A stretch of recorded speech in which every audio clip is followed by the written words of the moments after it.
안녕하세요, 여러분. 오늘은 박영수 전 특검에 대한 징역 12년 구형 소식을 전해드리겠습니다. 박영수는 대장동 50억 클럽과 관련된 혐의로 재판을 받아왔는데 이제 그가 드디어 심판받는 순간이 왔습니다. 이 사건은 단순한 법적 문제를 넘어 우리 사회의 정의와 법치주의에 대한 중요한 질문을 던지고 있습니다. 박영수는 대장동 일당으로부터 200억 원을 받기로 하고 당시 우리은행 이사회 의장으로서 불법적인 행위에 가담한 혐의를 받고 있습니다. 그는 김만배 등과 결탁해 대장동 개발과 관련된 대출 약정을 체결하고 이로 인해 큰 충격을 주었습니다. 이렇게 높은 자리에 있는 사람이 불법 행위에 연루되었다는 것은 우리 사회의 신뢰를 심각하게 훼손하는 일입니다. 이제 그는 징역 12년형을 구형받았고 일반적으로 형기의 절반 정도가 구속으로 이어지기 때문에 약 6년 정도는 감옥에 있어야 할 것으로 보입니다. 박영수는 과거 박근혜 전 대통령을 구속시키고 많은 우파 인사들을 탄압했던 인물입니다. 그가 마치 정의의 화신처럼 행세했지만 이번 사건을 통해 그가 얼마나 부패했는지를 드러내고 있습니다.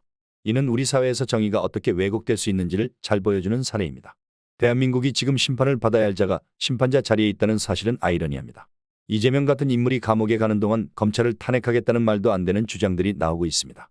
과연 이런 상황이 정의로운 사회에서 받아들여질 수 있는 것일까요?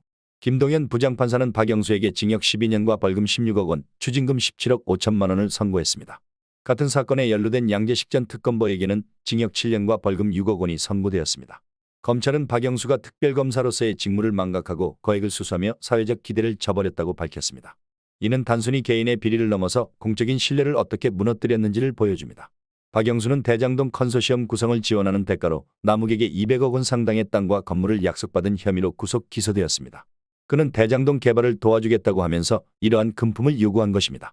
또한 같은 시기에 대한변협 회장 선거 자금 명목으로 남욱에게 현금 3억 원을 받기도 했습니다.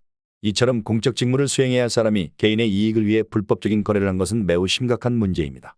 박영수는 지난 1월 보석으로 풀려난 뒤 불구속 상태에서 재판을 받아왔고 이번 선고로 인해 법정 구속될 가능성이 높습니다. 그러나 재판을 맡고 있는 김동연 판사에 대한 의혹도 제기되고 있습니다. 그가 박영수에게 로비를 받지 않았을까 하는 의구심이 드는 상황입니다. 이러한 의혹은 국민들의 법에 대한 신뢰를 더욱 흔들리게 만들고 있습니다. 박영수는 우리은행 여신 의향서를 발급한 대가로 김만배로부터 5억 원을 받고 50억 원을 약속받은 혐의도 있습니다. 결국 그는 대장동 개발과 관련해 불법적인 거래를 통해 막대한 금액을 수수한 것으로 드러났습니다. 이러한 과정에서 박영수는 국정농단 특검을 맡으면서 자신의 딸을 김만배 회사에 취업시켜 11억 원을 받는 등의 혐의도 받고 있습니다. 이 모든 사실은 그가 어떻게 법을 이용해 자신의 이익을 챙겼는지를 잘 보여줍니다.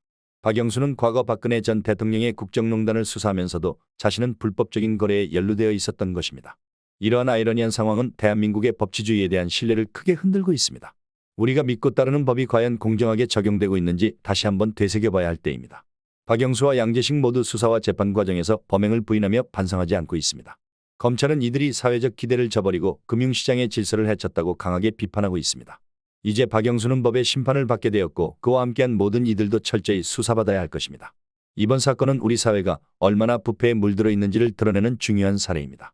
앞으로도 국민들은 이러한 사건에 대해 철저하게 감시해야 하며 법과 원칙이 제대로 지켜질 수 있도록 지속적으로 관심을 가져야 합니다. 우리는 정의로운 사회를 만들기 위해 어떤 행동을 해야 할까요? 이러한 질문을 함께 고민해보는 것이 필요합니다. 오늘의 이야기가 여러분에게 도움이 되었길 바랍니다. 이 사건의 진행 상황을 계속 지켜보며 여러분의 의견도 댓글로 남겨주세요.